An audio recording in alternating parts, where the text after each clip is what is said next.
పోతున్నారు వైఎస్ బాలకృష్ణ గారు.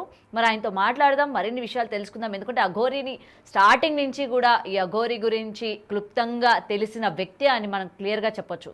మరి ఆయన మనతో పాటు లైవ్ లో జాయిన్ అయ్యారు, మాట్లాడదాం. నమస్తే గురుగారు.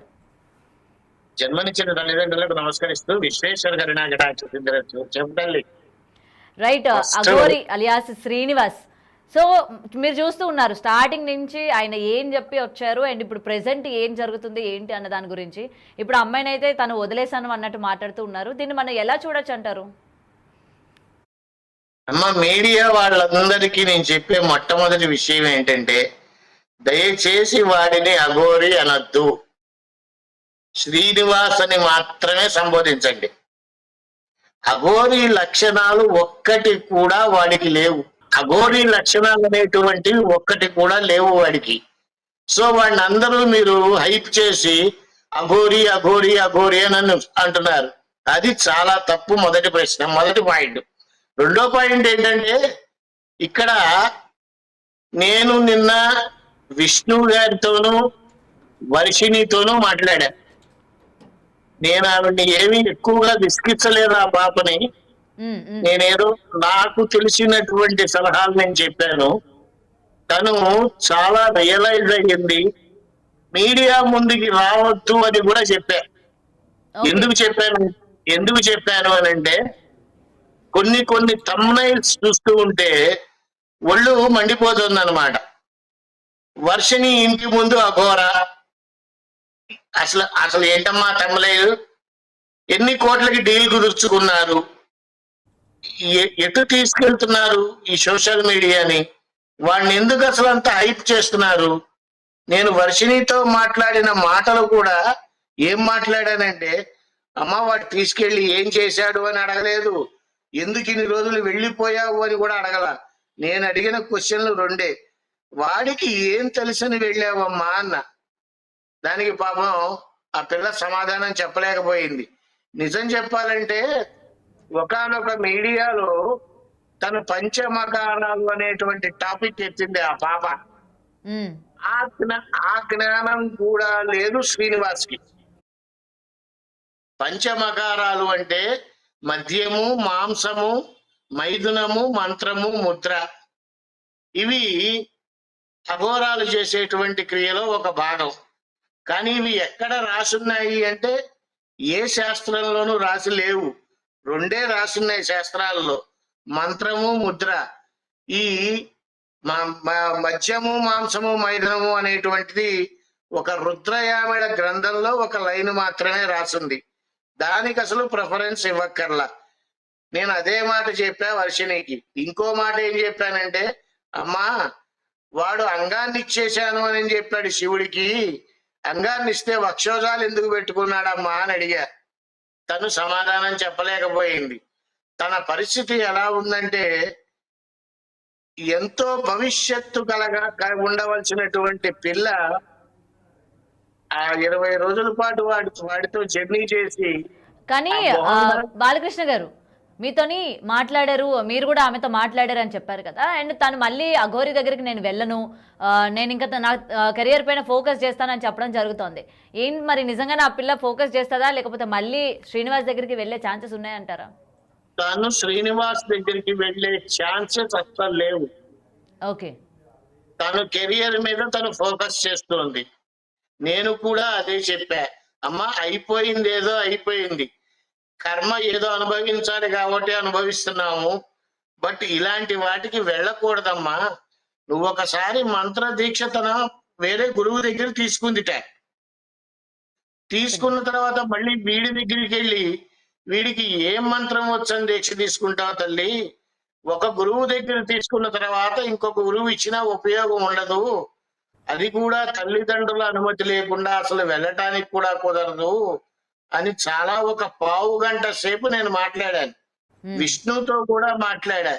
విష్ణు ఏంటి చేయాలనుకుంటున్నారు నెక్స్ట్ అంటే, తనని చాలా మంది అన్నారండి ఏదో మందు పెట్టింది అని, ఇలా కేరళ తీసుకువెళ్ళి వైద్యం చేయించాలనుకుంటున్నాను అని చెప్తే, సరే విష్ణు ఏదైనా చేయండి, పిల్ల ఎడ్యుకేషన్ ని మాత్రం దయచేసి ఆపకండి. కానీ మీకు ఊరికి తెలిసినంత వరకు ఆ అమ్మాయి వెళ్ళిపోయిన తర్వాత అందరూ కూడా అదే అన్నారు. వశపరుచుకుంది, లేకపోతే ఏదో మందు పెట్టిందని అన్నారు. నిజంగానే ఆ అమ్మాయికి మందు ఏమైనా పెట్టింది అంటారా? అమ్మ ఫస్ట్ చెప్పింది నేనే, మందు అదే పెట్టాడు అని. ఉమ్. వశపరుచుకోవటం అనేటువంటిది అది జరగని పని, అది వాడి వల్ల కాదు.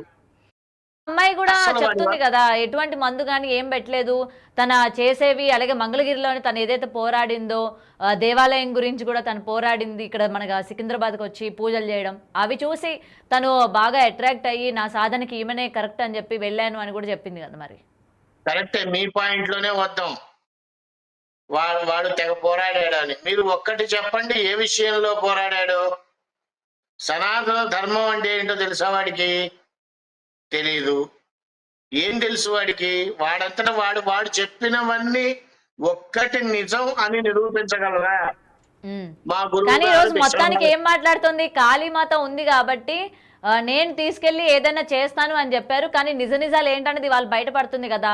ఇక్కడ నేను 100% కరెక్ట్ అనేది రుజువు అవుతుంది కదా అని చెప్తుంది కదా. మరి తను 100% తనే.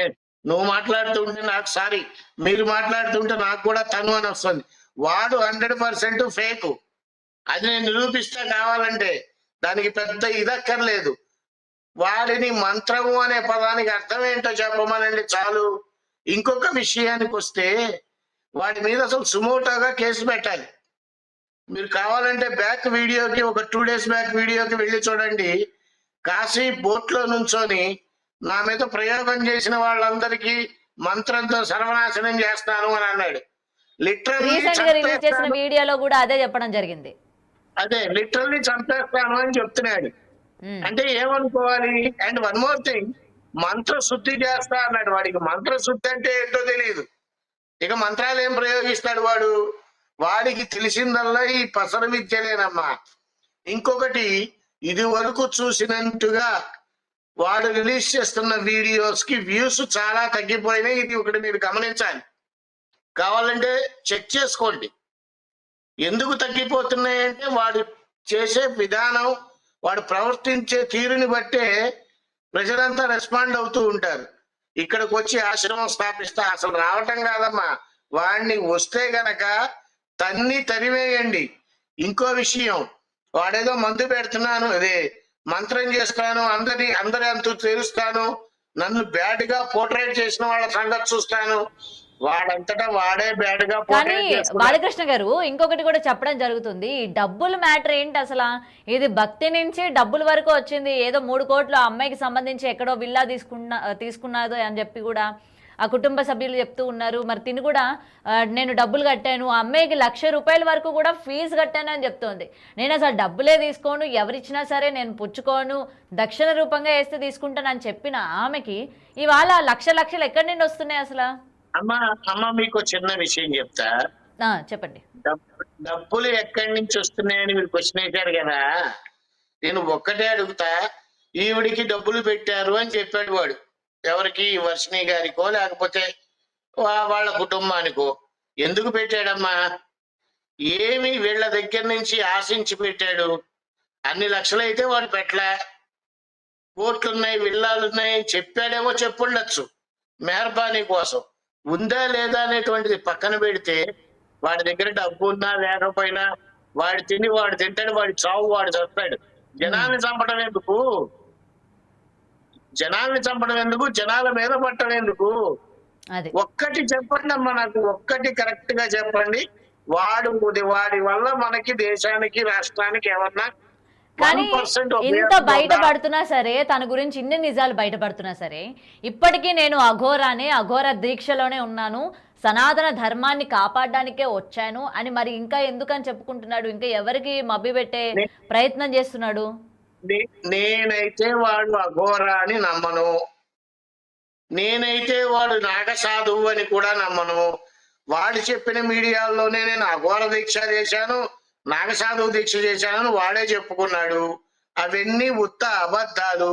అఘోర దీక్ష చేయటం అంటే అంత సామాన్య విషయం కాదు. 8 ఏళ్ల క్రితమే అఘోరాలు ఎలా ఉంటారు, ఎలా ప్రవర్తిస్తారు అని నేను చెప్పా ఫస్ట్. ఆ వీడియో ఇప్పటికీ ఉంది.